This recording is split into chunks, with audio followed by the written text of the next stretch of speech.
Marketing and cybersecurity, two different disciplines. One thrives on creativity, the other on caution.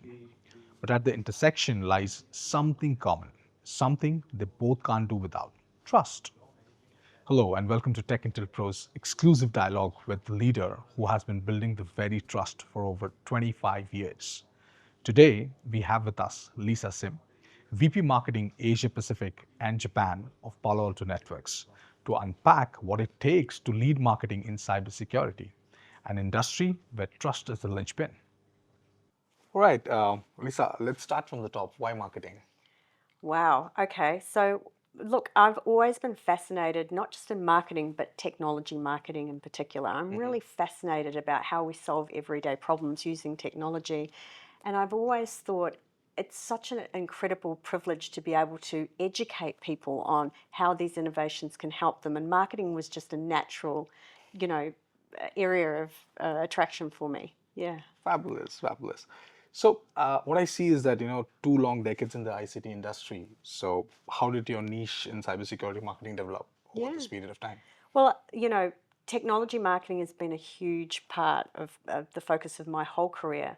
But, after a while, when you start to look at the increasing complexity of technology, cloud, and moving to clouds, and just the whole idea that technology was advancing so rapidly, I consistently saw that security just kept showing up as a really critical component that needed to actually be at the core True. of actual future innovation. So I said to myself, that's where I need to go. Yeah. Fabulous. Haven't looked back since.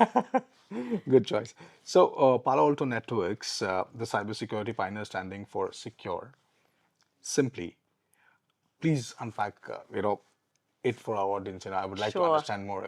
Yes, I think, we are an AI-powered cybersecurity company, and the technology, the underlying core technology that makes us quite unique is something called precision AI, and it is all around deep learning, machine learning, and automation. And I often explain it as you can't protect what you can't see. So visibility is really, really important. Sure. Then the next thing is, at the rate at which attacks are happening, you can't actually, throw any more humans at it and solve the problem. So real-time detection and response is essential, and that's where machine learning and deep learning come in. Yeah, Yeah. I totally agree with it. So, what's the marketing philosophy that is core to Palo Alto Networks, and how does it align with the personal marketing mindset you have cultivated over the past 25 years? Yes, yes. Well, so, our mission is to protect our digital way of life. And I see that as a very, very important human value.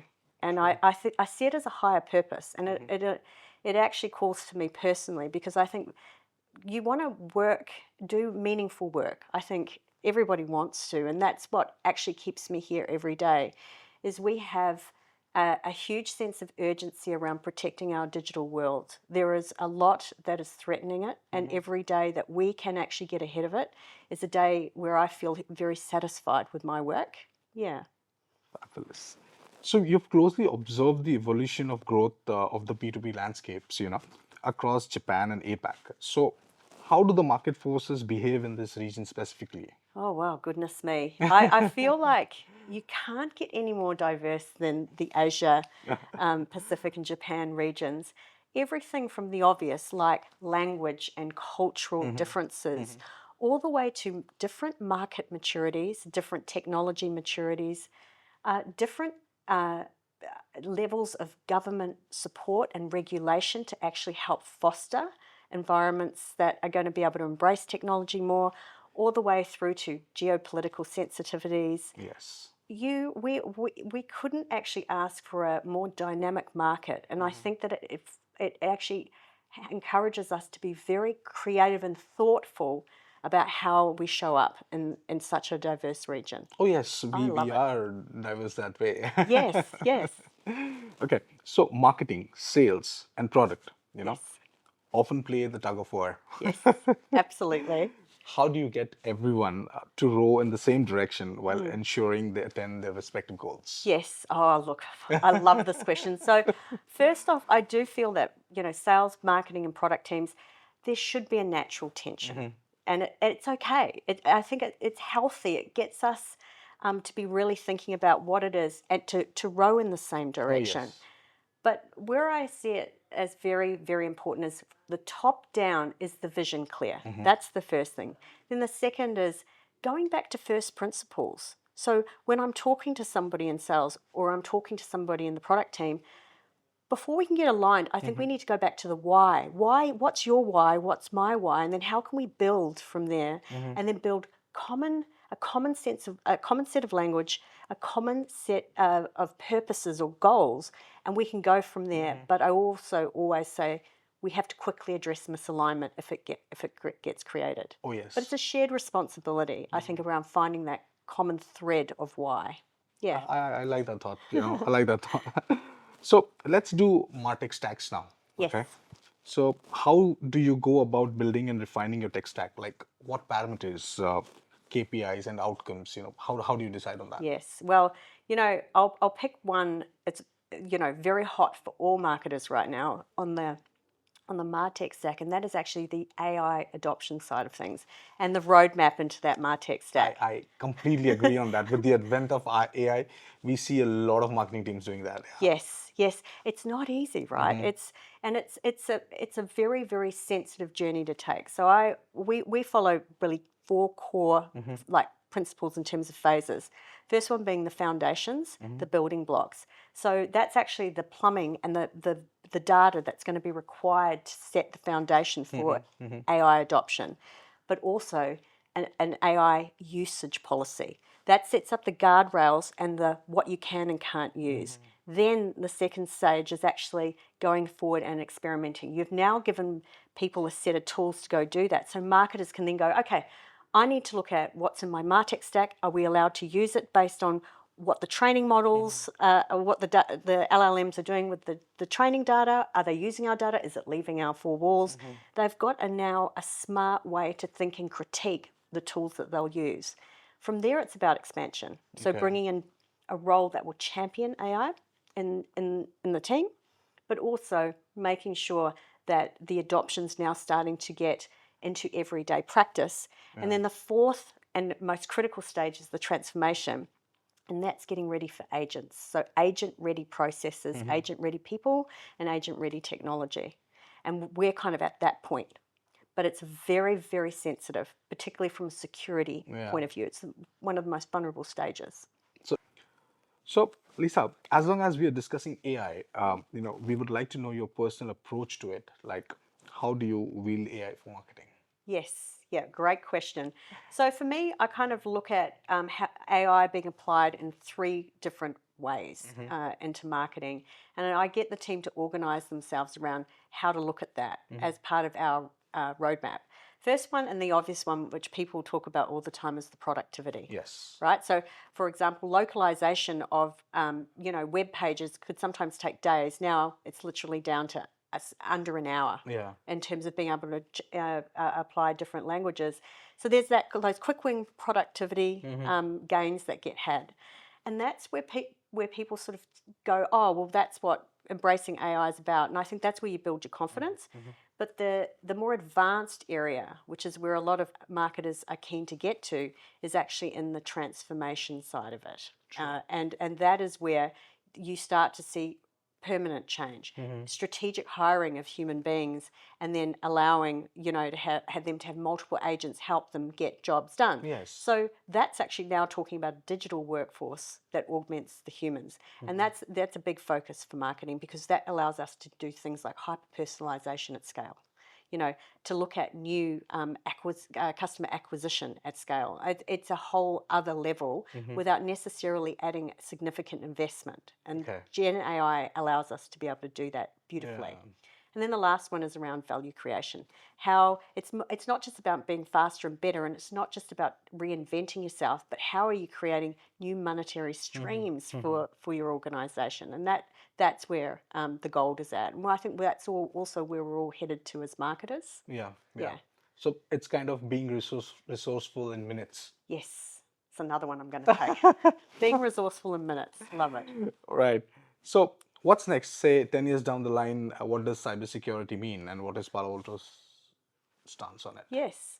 So I'm going to tie it back to AI, and I know it's like all roads seem to lead to AI, but I will say this: we are already rapidly seeing that future come forward, and that is around identities. Okay.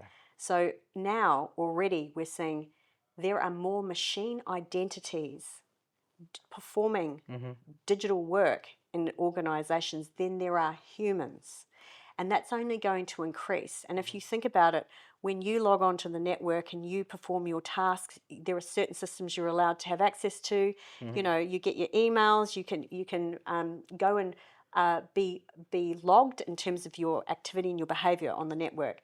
Machines are doing the same thing, and some of them are performing work for you, and can be excessive permissions around that. They could start deleting records from the CRM, for example. They could be responding inappropriately in a chatbot on the website. Yes. But the machine identities are very, very sensitive, and they will become a very strong currency in the future to come. And that's where cybersecurity is going to play a huge role, is in protecting that. Oh, yes. Yeah. We have to barricade that thought. Absolutely. So I see you have been pushing initiatives like Cyber Safe Kids, you know. What made you champion that cause? I really Yes. like that thought, you know. Yeah, no, so do I. So CyberSafe Kids came about during COVID.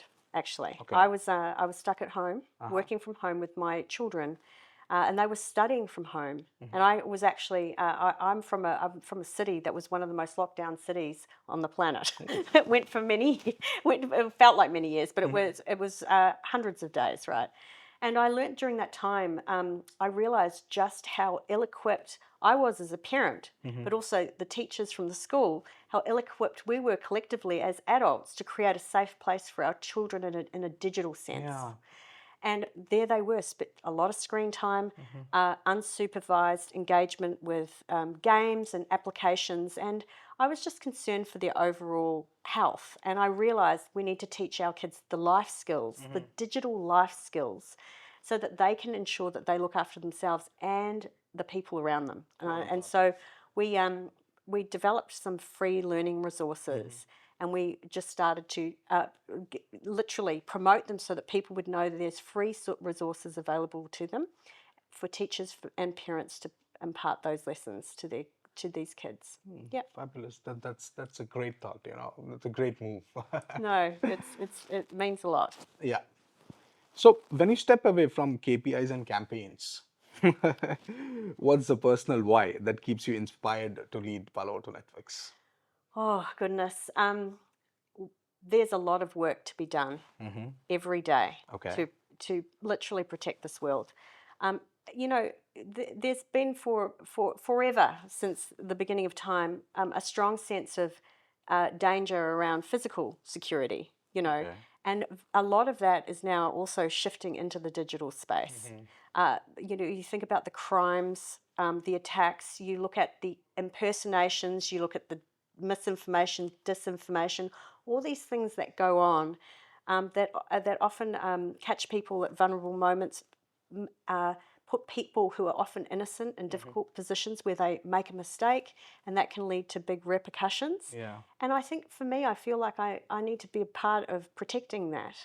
So how can we go and be custodians of the digital safety for people so that they can go on and just do what they do best? That's what gives me meaning. Yeah. So has that always been a thought, or it just inculcated, you know, while you spend time at Palo Alto Networks? Yes, yes, and that's how it then extended into, well, how do we do that for communities? And that's where it started with the kids, and then starting to look at, right, well, how do we do that and take it from children to teenagers, and then to employees, and then, you know, to the board. And I think, yeah, everybody's got a contextually relevant learning moment to be had when it comes to digital safety. Yeah. I get that. All right, we are coming to our last question, you know. Okay. If you had to distill your 25 years in marketing into one principle that never fails, what would that be? A principle that never fails for me personally is being curious. And the reason why is because I think when you're curious, you reset the clock on your understanding of everything that you know. And I think when you're curious about what connects people to brands and how you build trust with people, and the way that the way that you earn their loyalty, I think is a continuous curious cycle. And I think you become irrelevant very quickly when you stop being curious. So that would just be my in the trenches learning. It's a lovely conversation. On that curious note, we would like to end this conversation, Lisa. It was great Oh, interacting with you. absolute pleasure, Likewise. Anjan. Thank you so much. Likewise.